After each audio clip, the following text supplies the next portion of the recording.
हे माता जी, आप सभी को नवरात्रा की हार्दिक शुभकामनाएं। प्रिय भक्तजनों, अगर आपको नवरात्रि में मिले हो ये 9 संकेत तो समझ जाना माँ दुर्गा आप पर प्रसन्न है और आपके घर में विराजमान है। नवरात्रि में माँ दुर्गा से सच्चे मन से की गई प्रार्थना का फल आपको जरूर मिला है।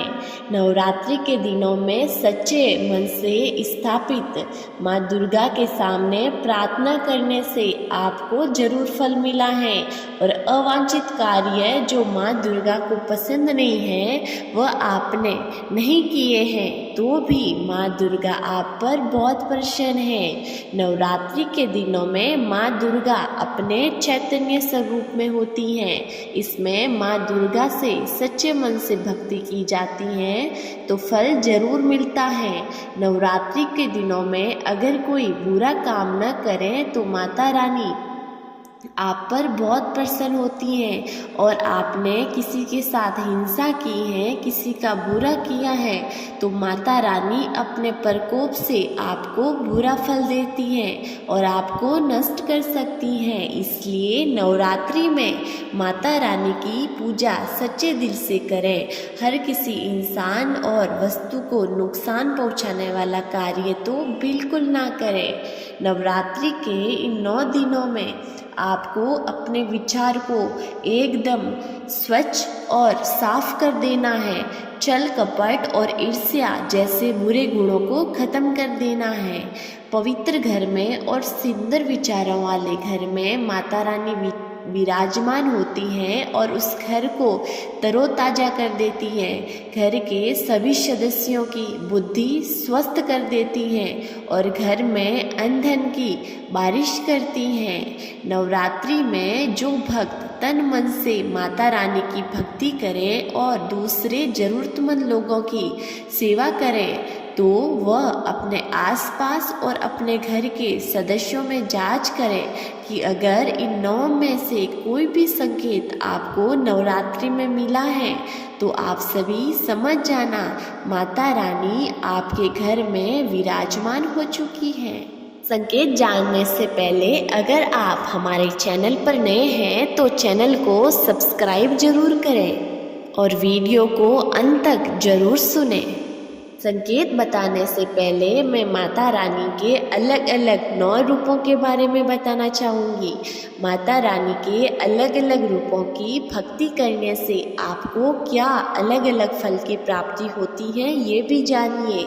आप में से बहुत सारे लोग इस वीडियो को देख रहे हैं वह नवरात्रि का व्रत करते हैं लेकिन उनको माता रानी के अलग अलग 9 रूपों की जानकारी नहीं है। नवरात्रा में कौन से दिन माता रानी के कौन से रूप की पूजा होती है भी आप जानिए माता रानी के अलग अलग 9 रूपों के बारे में। पहले आपसे निवेदन है कि आप वीडियो को पूरा देखिएगा क्योंकि आधा अधूरा ज्ञान किसी के काम का नहीं है। माता रानी के अलग अलग रूपों के बारे में जानते हैं। नवरात्रि के पहले दिन देवी की पूजा को प्रारंभ करने से पहले शुभ मुहूर्त विधि विधान से घट स्थापना की जाती है। इसके बाद इस दिन माता रानी की शक्ति के पहले स्वरूप यानी माँ शैलपुत्री की पूजा की जाती है। माँ शैलपुत्री जिनके माथे में अर्धचंद्र सुशोभित है उनकी पूजा करने पर व्यक्ति की कुंडली का चंद्र दोष दूर होता है और तन मन दोनों में सुख की प्राप्ति होती है। नवरात्रि के दूसरे दिन माता रानी के स्वरूप ब्रह्मचारी की पूजा होती है। पुराणों के अनुसार माता के इस पावन स्वरूप का संबंध मंगल ग्रह से होता है। ऐसे में जिन लोगों की कुंडली में मंगल दोष होता है और उसके चलते उन्हें जीवन में तमाम तरह की परेशानियां झेलनी पड़ रही हैं उसे दूर करने के लिए उन्हें माता के इस स्वरूप की विशेष पूजा करनी चाहिए। माता के इस पावन स्वरूप से उनके जीवन में सदाचार, संयम, त्याग आदि गुणों की वृद्धि होती है। नवरात्रि के तीसरे दिन माता रानी के तीसरे स्वरूप माता चंद्रघटा की पूजा की जाती है। माता चंद्रघटा की साधना करने पर व्यक्ति व्यक्ति की कुंडली में शुक्र ग्रह से जुड़े दोष दूर होते हैं और उन्हें माता की कृपा से सभी प्रकार के सुख और समृद्धि की प्राप्ति होती है।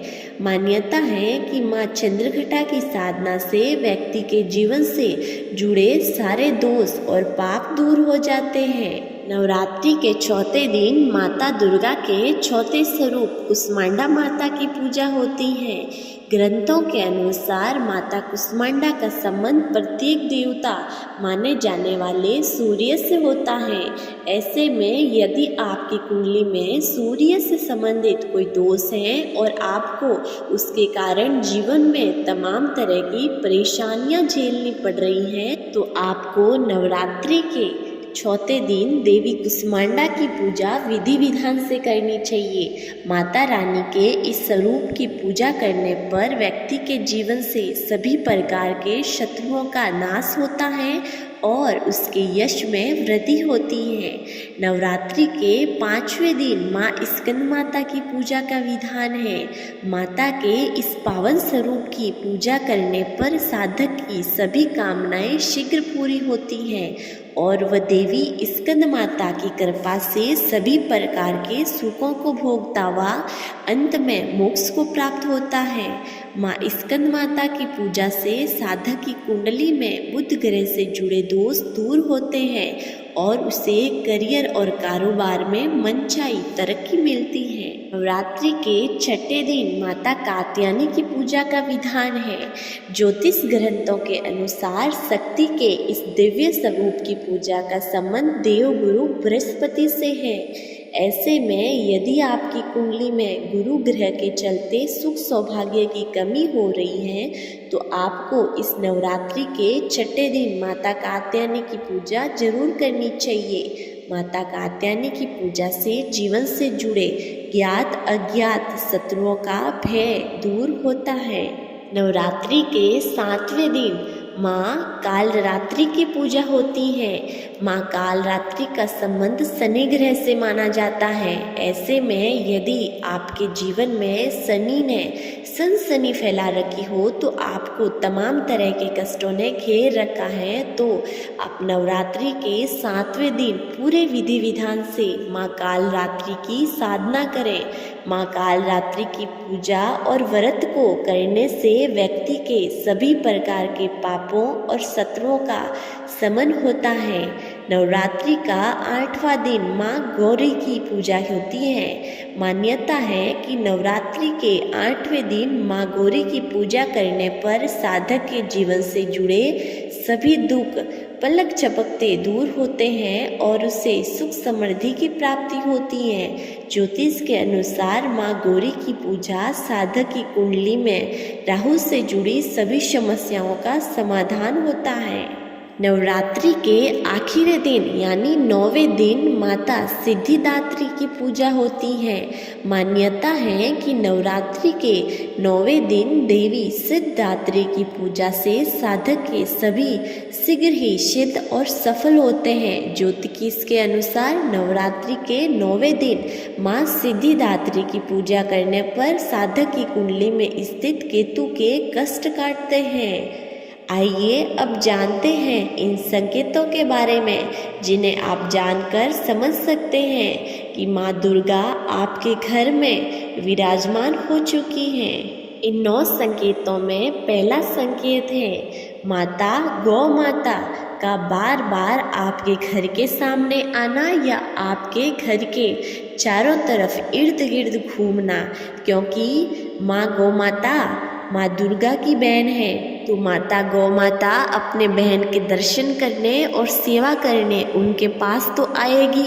और अगर गौ माता आपके घर के सामने आती है तो समझना माँ दुर्गा आपके घर में विराजमान है, उनके दर्शन के लिए आती हैं। इसलिए अगर गौ माता आपके घर के सामने आए तो उनका भी सेवा जरूर करें। दूसरा संकेत है मधुमक्खी का आपके घर में आना।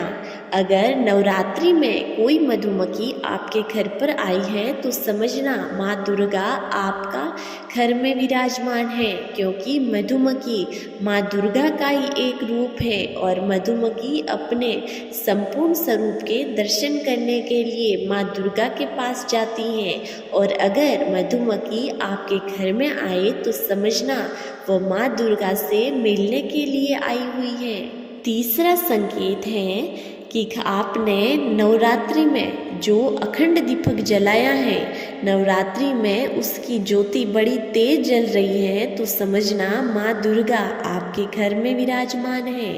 चौथा संकेत है आपके घर में दीपक की बाती का फूल बनता है, तो समझना माँ दुर्गा आप पर प्रसन्न है और आपके घर में विराजमान है। पांचवा संकेत है कि आपको आपके घर में कभी कभी ऐसा महसूस होता है कि आपको कोई सुगंध आ रही है, तो समझना माता रानी की शक्तियाँ आपके घर में आपके इर्द गिर्द घूम रही हैं और आपको सुंदर वातावरण का एहसास हो रहा हो, तो माता रानी आपके घर में विराजमान है। छठा संकेत है जब आप माता रानी की पूजा कर रहे हो तो अचानक आपको बड़ी सुहावनी हवा का झोंका या एकदम कोई प्रकाश का पुंज आप पर आकर गिरा हो और शरीर में सिरहन दौड़ने लगे, तो समझना माता रानी आपको आशीर्वाद दे रही है। सातवां संकेत है कि नवरात्रि के दिनों में आपको अचानक कोई लाभ प्राप्त हो जाता है,